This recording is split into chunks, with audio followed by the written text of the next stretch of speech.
So say by to iPhone 14. తర్వాత ఏమైంది? మా ఏరియాలోకి ఐశ్వర్య వచ్చింది.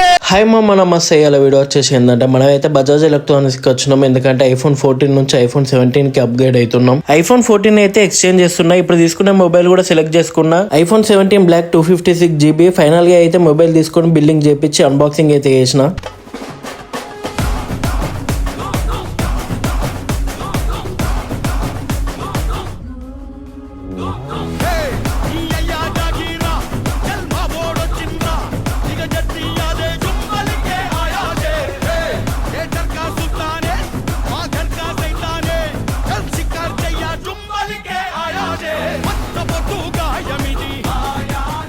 ఆ తర్వాత మొబైల్ డేటా మొత్తం ట్రాన్స్ఫర్ చేసుకుని రీసెట్ కొట్టేసి అయితే వాళ్ళకి ఇచ్చేసిన. So say by to iPhone 14. Welcome to iPhone 17. So please subscribe to our channel. Stay tuned for more videos.